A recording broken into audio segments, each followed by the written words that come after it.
붉은 대지의 향연이 펼쳐졌던 지난 남부 모로코 여행.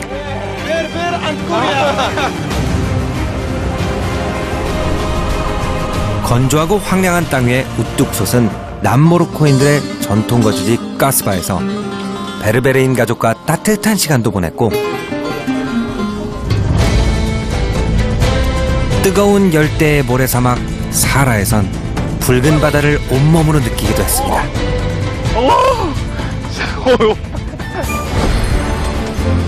사막을 등진 저는 이제 모로코의 풍요로운 바다 대서양으로 떠납니다.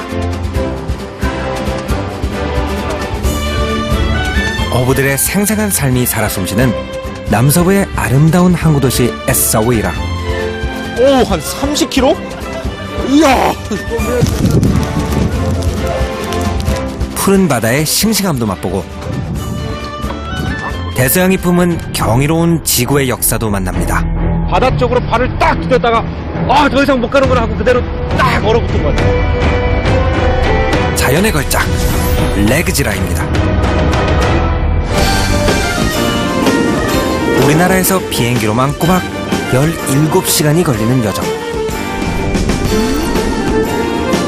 아직 바로 가는 직항편이 없어 저는 터키 이스탄불을 거쳐 모로코로 날아갑니다. 여행 10일째, 오늘은 모로코 최대 도시 카사블랑카로 먼저 떠납니다.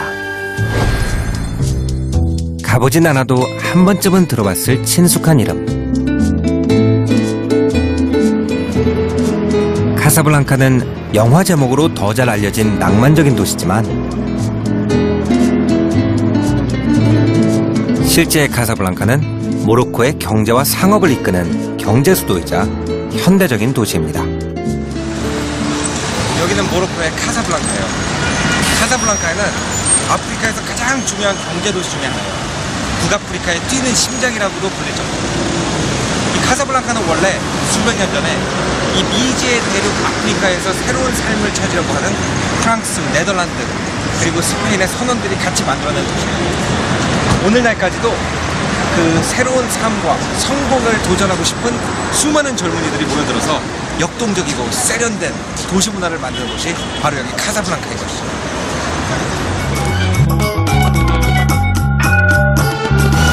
높은 빌딩 숲과 도심을 가르는 신형 전차. 그동안 보아왔던 모로코와는 사뭇 다른 젊고 역동적인 풍경입니다. 하지만 저의 시선을 끄는 것은 따로 있습니다. 세련된 도시의 그 어떤 마천루보다 보는 이를 압도하는 건물. 모로코 특유의 초록빛으로 바다 위에 떠있는 신비의 사원.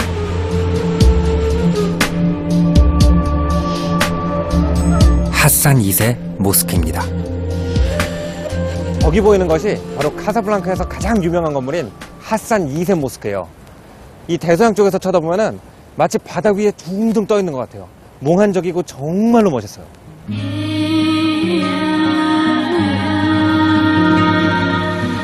카사블랑카 시내 어디서든 그 모습이 보인다는 높이 200m의 이슬람 사원. 높이는 세계 최고, 규모는 세계 세 번째일 만큼 큰 규모를 자랑합니다.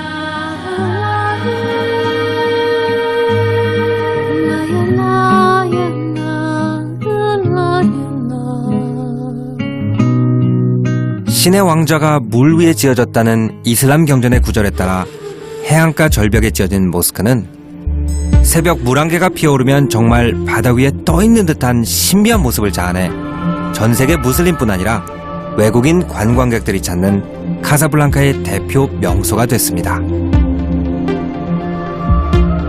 이 모스크를 지을 때 모로코의 전통 장인들, 무형문화재를 가진 분들을 보호해야 된다고 그래서 전 모로코에서 모자이크 예술가, 청동 기술자, 벽돌을 조각하는 분 12,500명을 모아서 그분들이 10년 동안 여기서 깎고 조각하고 이렇게 고생해서 만든 건물이라고 그래요.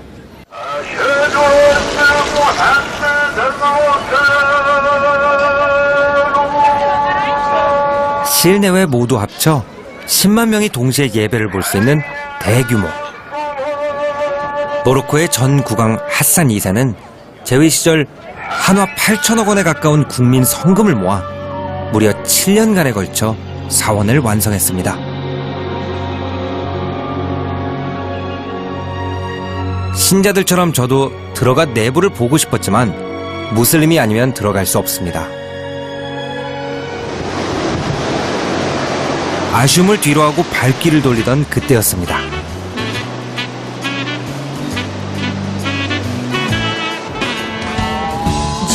사원 첨탑이 바로 굽어보고 있는 바다 한가운데서 서핑을 즐기고 있는 젊은이들.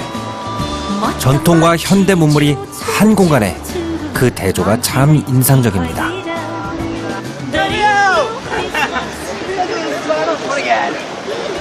After surfing, how do you feel? I feel very well. I live my life. I feel I am in all the world.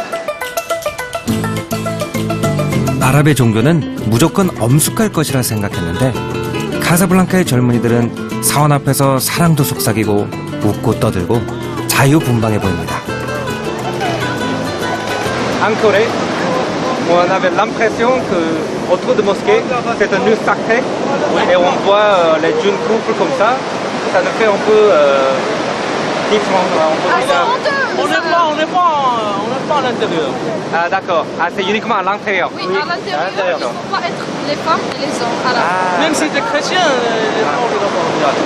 Ah d'accord. C'est interdit direct. Puisque c'est un monument historique, on a tous le droit de venir ici, de s'asseoir. Vous voyez, il y a tout plein de couples. On n'est pas des couples, on est un groupe d'amis. C'est pour ça, on a décidé Parce que c'est pas nous qui disons ça, c'est notre religion D'accord. C'est la religion qui nous islamique. oblige. D'accord. 그러고 보니 아랍 국가에서 흔히 볼 수 있는 히잡을 두른 여성도 보기 힘듭니다. 심지어 낯선 남자를 보면 피하기 마련인데 먼저 말도 걸어옵니다.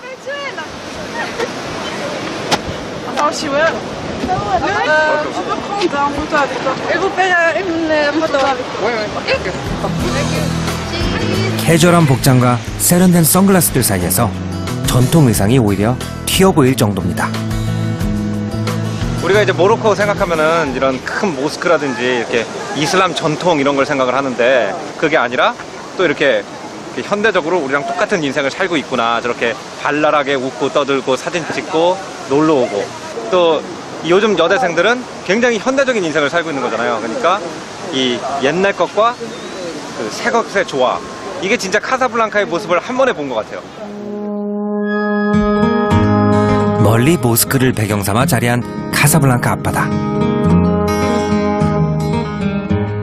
이곳에서도 카사블랑카 사람들의 생생한 삶을 만날 수 있는데요. 한 무리의 사람들이 긴 막대기를 들고 해안가를 누비고 있습니다.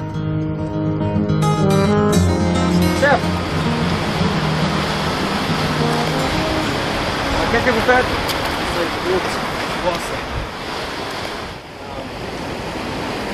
이 엉성해 보이는 막대가 낚싯대랍니다.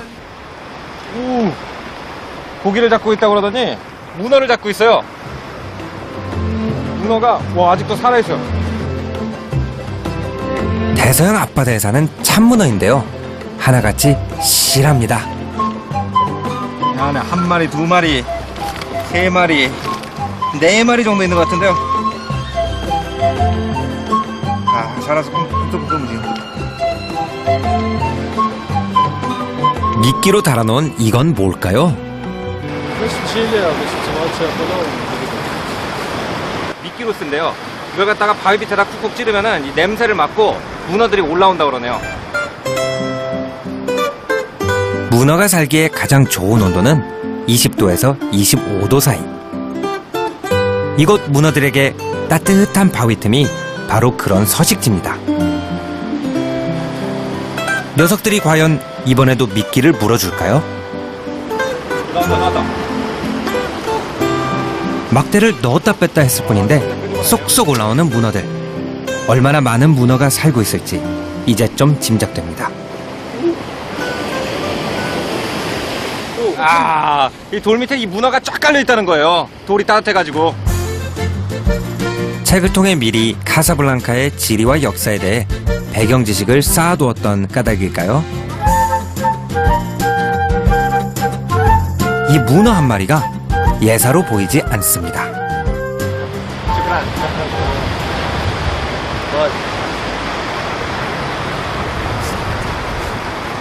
옛날에 이 카사블랑카가 지진이 굉장히 많이 나는 거예요. 이 18세기에는 카사블랑카가 굉장히 중요한 무역 항구여서 아프리카나 아시아로 가는 포르투갈, 스페인, 영국 배들이 저한테 쫙 돛담배가 정박을 하고 있었거든요. 근데 그때 지진이 나가지고 사람이 엄청나게 많이 죽었어요. 그래서 볼테르라는 소설가가 거기에 대해서 소설을 써서 그때부터 카사블랑카가 유럽 사람들한테 유명해졌다 이런 말이 있을 정도로 지진 지역으로 굉장히 유명했거든요. 그래서 오늘날까지 그 흔적이 남아서 이 앞바다에 돌이 이렇게 삐죽삐죽하게 생긴 거예요. 그래서 아직도 저 땅을 보면은 이 지진이 났던 흔적을 볼 수가 있어요. 그런데 이 안에 이렇게 아침마다 사람들이 와서 오늘날까지 문어도 잡고 이렇게 삶의 현장이 된 거예요. 그러니까 우리나라로 치면 갯벌 같은 데가 된 거죠. 그래서 제가 뭐 나중에 여기를 다시 찾을 기회가 된다면 그때도 사람들이 여기서 문어를 잡는 모습을 볼 수 있다면 참 좋을 것 같다. 그런 생각이 듭니다.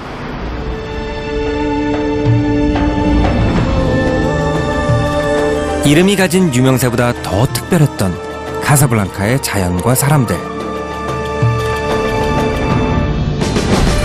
그 시간들을 뒤로하고 이제 저는 카사블랑카에서 차로 5시간 거리에 떨어지는 항구도시 에사위라로 떠납니다.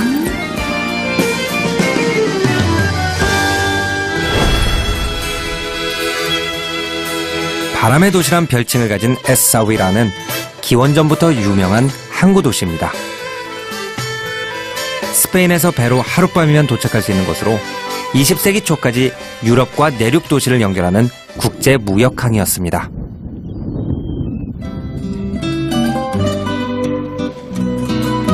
그래서일까요? 도시는 건물부터 도로 배치까지 아랍보다 유럽에 더 가깝습니다.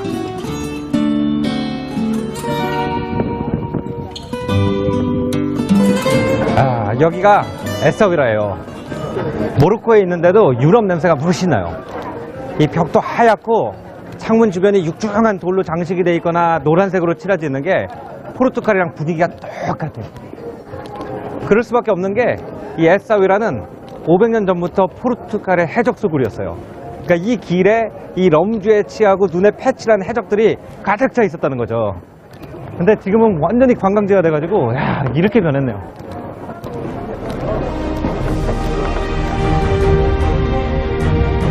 포르투갈은 당시 해상 무역로를 따라 들어왔던 여러 패권국 중 가장 큰 영향력을 행사한 나라였습니다. 그들은 바닷가에 요새를 쌓고 도시를 건설했습니다. 성벽 위에는 규칙적인 간격으로 시커먼 대포들이 바다를 향해 겨냥돼 있습니다. 얼마나 많은 나라가 이곳을 탐냈는지 짐작할 수 있습니다. 물론 모로코가 아프리카에 있지만 아랍 문명의 관점으로 보면 모로코는 서쪽 끝이고 유럽 문명의 관점으로 보면 모로코가 남쪽 끝이에요. 그 교차로로서의 모로코를 볼 수 있는 게 바로 여기예요. 여기 보면은 옛날 포르투갈 요새가 있어요. 대항해 시대에 마젤란, 바스코 다가마 이런 항해사들이 저기서 마지막으로 물과 식량을 넣고 이 미지의 대서양으로 떠나는 거예요. 그리고 나중에 여기가 이제 포르투갈에서 멀다 보니까 먹고 살 길이 없는 포르투갈 사람들이 여기 와서 해적이 돼서 여기 있는 마을을 세웠어요. 그래서 그냥 딱 보면은 여기가 모로코라는 말이 없이 보면은 그냥 포르투갈 동네처럼 생겼잖아요. 여기 해적들이 모여서 이 닻을 딱 올리고 이 바다를 건너서 아이슬란드, 캐나다 이런 먼 데까지 원정을 나갔어요. 나중에 여기 프랑스 사람이 성도 세웠고 유태인들이 정착해가지고 사업도 하고 그래서 이 도시는 포르투갈 사람이 정착하고 프랑스 사람이 디자인하고 유태인이 살고 있는 그런 도시. 그 다양한 모로코의 모습을 볼 수 있는 게 바로 여기 에사